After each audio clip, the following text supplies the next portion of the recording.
যুদ্ধবিরতি লঙ্ঘন করেছে ইসরায়েল। ইসরায়েল লেবাননে ব্যাপক বিমান হামলা চালিয়েছে।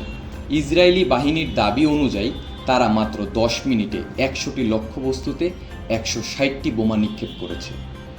ওয়াশিংটন প্রশাসন এই পরিস্থিতি নিয়ে একটি কৌশলী অবস্থান গ্রহণ করেছে।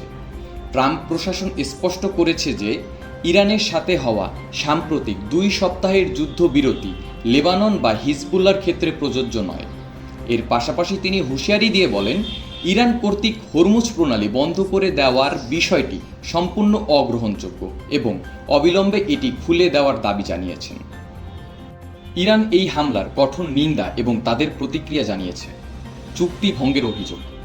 ইরানের পররাষ্ট্রমন্ত্রী আব্বাস আরাকচি জানিয়েছে যে লেবাননে হামলা বন্ধ করা যুক্তরাষ্ট্রের সাথে হওয়া যুদ্ধবিরতির অংশ ছিল। ইসরায়েল এটি লঙ্ঘন করেছে। এর পাশাপাশি ইরান সতর্ক করেছে যে ইসরায়েল যদি লেবাননে হামলা অব্যাহত রাখে তবে তারা যুদ্ধবিরতি থেকে সরে আসবে এবং পাল্টা প্রতিশোধ নেবে। হরমুজ প্রণালী বন্ধ। ইসরায়েলি হামলার প্রতিবাদে ইরান হরমুজ প্রণালী পুনরায় বন্ধ করে দিয়েছে, যা বিশ্ব অর্থনীতি ও জ্বালানি বাজারে বড় প্রভাব ফেলছে। জাতিসংঘ এই রক্তক্ষয়ী সংঘাত নিয়ে গভীর উদ্বেগ প্রকাশ করেছে। সেক্রেটারি জেনারেল অ্যান্তোনিও গুতেরেস এই হামলার তীব্র নিন্দা জানিয়েছে। এই হামলা আঞ্চলিক শান্তি প্রতিষ্ঠাকে বাধাগ্রস্ত করছে। তিনি অবিলম্বে শত্রুতা বন্ধের আহ্বান জানিয়েছেন।